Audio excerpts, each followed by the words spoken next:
It may seem like Apple is behind the competition a lot of the time. The company appeared to be slow to developments like widgets, bezel-less displays with camera notches and screens with high refresh rates.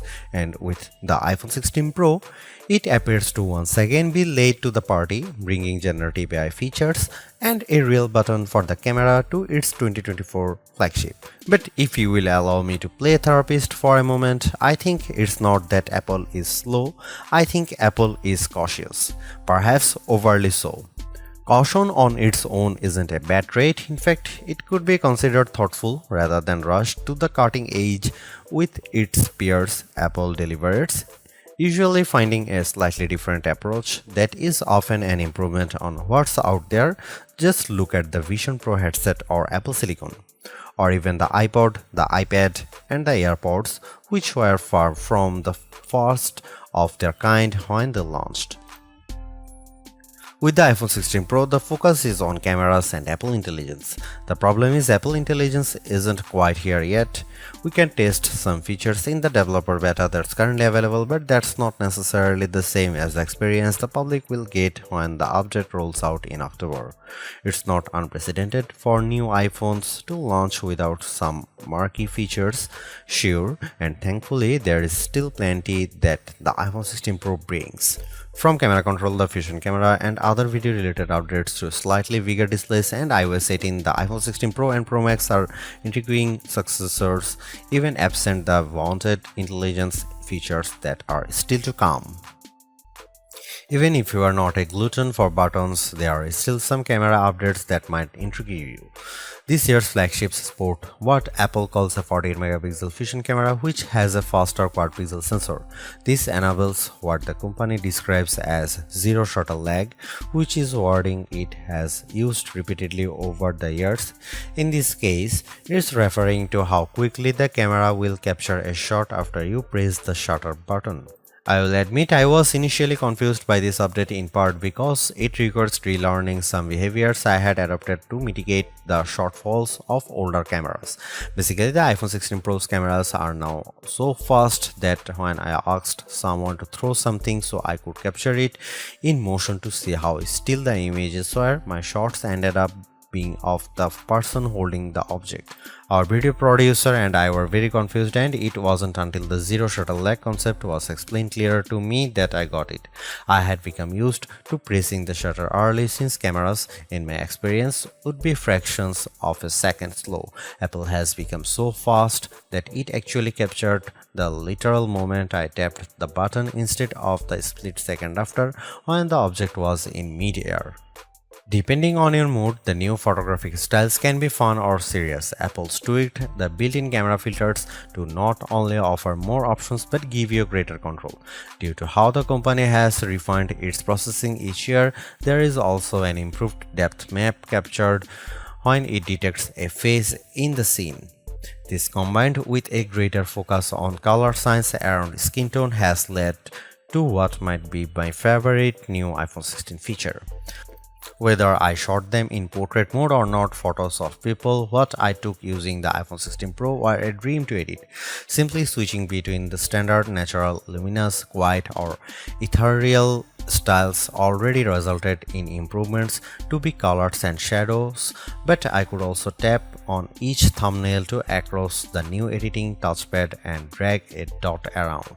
This let me more precisely tweak the hues and contrast levels, and an additional slider will let me adjust how warm the image was.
It's been about 2 months since the public beta for iOS 18 was released, and it was nice to get a taste of upcoming features like the new customizable home pages, expanded tap back reactions, and the redesigned Photos app.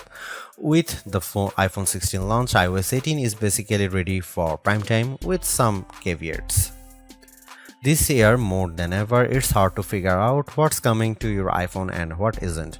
With the release of Apple Intelligence slated for October, features like writing tools, cleanup for photos, and the redesigned Siri won't be ready till next month, and even then, your non-Pro iPhone 15 won't be compatible. Plus, some features that were teased at WWDC like Genmoji still haven't been added to the iOS 18.1 developer beta, which is where most Apple Intelligence features have been arriving as a preview for app makers. Within the iPhone 16 lineup too, there are things coming only to the Pro models like multi-layer recording in voice memos. It's confusing and can make choosing your iPhone a trickier decision, but for this review at least, the iPhone 16 Pro and Pro Max are getting everything. I cannot wait to try out multi-track recording in voice memos, and I hope Apple sees this yearning as a sign that it should bring this to more devices. It was nice to get time with iOS 18 even in the absence of Apple Intelligence. Honestly, I'm not even sure I'd like those features that much. In a similar way, Gemini AI was nice on Pixel 9 Pro series but didn't feel like must-haves. Some of the new iOS 18 touches I noticed immediately are the refreshed control center, which took some getting used to as I had to relearn how to swipe back to the home page since there are more pages to scroll through now. I especially enjoyed seeing the new little chat bubble appears on my voice recordings, indicating that a transcript had been generated for them, and though I haven't exchanged messages with Android toting friends yet, I'm glad to see RCS support is finally live this week. Though I was excited for the new custom routes tool in Maps, I struggle to actually create them. You can set your start and end points and have the app close the loop for you, or just tap landmarks or points on the map to get the route to basically connect the dots. Unfortunately, no matter how many times I tried to get the route to cut through a building where I knew a pedestrian walkway existed, Maps reinstated me at every turn, forcing the route to go through more established paths instead. It's not unreasonable, but certainly not the open world route creation feature I was envisioning. The best thing about iOS 18 and also some new features in the iPhone 16 lineup is the customizability. I do appreciate that if you don't like something, you can usually turn it off. With the new ability to place apps outside of a rigid grid, you can now lay your home screen out just the way you like. The redesigned Photos app lets you create and pin collections so you can more easily find the pictures most important to you. And again, I'm glad Apple is giving people the option to turn off camera control altogether or adjust its sensitivity. The iPhone 16 Pro and Pro Max are powered by Apple's A18 Pro chip, which are built on second generation 3nm technology and a new architecture with smaller, faster transistors. All this is meant to deliver unprecedented efficiency according to Apple's press release. Some small software glitches aside, I have never run into slowdown on the iPhone 16 Pro, but I was certainly surprised by the smaller handset's battery life. In general, the iPhone 16 Pro would barely last a full day, which is reminiscent of the iPhone 15 Pro too. It's worth noting that before this review, I was primarily using an iPhone 15 Pro Max as my daily driver, which usually gets through a day and a half with no problem, so the drop in endurance is even more pronounced for me. Most days, I'd pick up the iPhone 16 Pro at about 9 am and would get to about 9 pm before getting low battery alerts. If I started the day a bit later, closer to 11 am, for instance, I got to 1 am before the iPhone 16 Pro ran completely dry. On Sunday, I unplugged the iPhone at about 9:30 am and was shocked on the train home to get a warning that remaining power was at just 20%. It was only 6:50 pm. And the night had barely just started. You'll significantly better battery life on the iPhone 16 Pro Max, which delivers the same almost 2-day runtime as its predecessor. And sure, a phone with a smaller battery not lasting as long makes mathematical sense. But considering the Pixel 9 Pro is a comparably sized handset and manages to last about 2 days, there's no excuse for the iPhone 16 Pro to conk out before the night is up. One of the best things about the iPhone 16 Pro lineup is that unlike last year, there isn't much of a trade-off in cameras if you opt for the smaller device. The iPhone 15 Pro Max had a 5x telephoto zoom camera, and while the iPhone 15 Pro only went up to 3x. As a budding photographer of skittish wild animals, I opted for the Max, especially since it was much lighter than its predecessors thanks to the titanium build.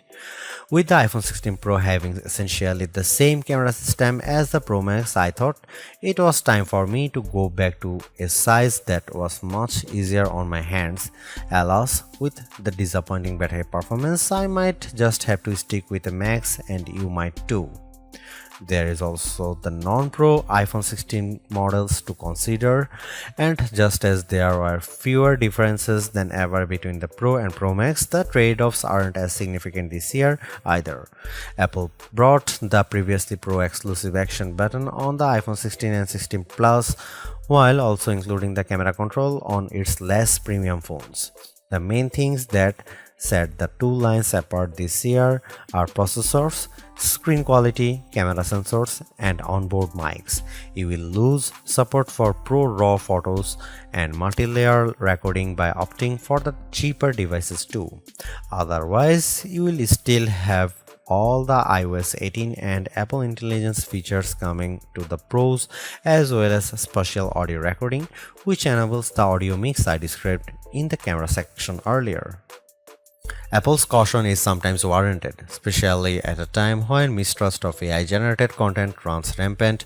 The company taking its time to get Apple Intelligence right is understandable, but its deliberation doesn't always lead to winners. While I appreciate the attempt to differentiate camera control with the touch sensor for more versatility, I am not yet convinced on its usefulness. The good news is, and I cannot stress this enough, you have the option to tune it to your liking, and that's the theme I'm seeing in recent Apple features that hint at more thoughtfulness than usual. If you don't like something, or if something isn't right for your needs, you can adjust or disable it. In iOS 18, you have greater control over your home screen's app layout and can pin custom collections for easier reach. In the Photos app, the action button introduced last year could have been a spectacular fail had Apple not let you still keep it as a mute switch, but it managed to give people more functionality while maintaining the status quo for those who are just as resistant to change. Change is scary, change is hard, but without change there is no progress. Apple's cautious approach is a tricky balancing act that's evident on the iPhone 16 Pro. Some new features like audio mix and custom routes in maps delivers mixed results, otherwise like photography styles are hits. Then there are the basic ingredients like good battery life and durable, attractive designs that Apple cannot neglect. The iPhone 16 Pro's subpar battery life holds it back from beating the competition, which is stiffer than ever this year, especially from Google. Luckily for Apple, most people who have iPhones are going to stick with iPhones. It's just easier. For those already sucked into the ecosystem, the iPhone 16 Pro are worth the upgrade from a model that's at least 2 years old. If you already have an iPhone 15 Pro, for the sake of our planet and your wallet, you might prefer to hold off on upgrading, especially since this year's devices aren't that much different.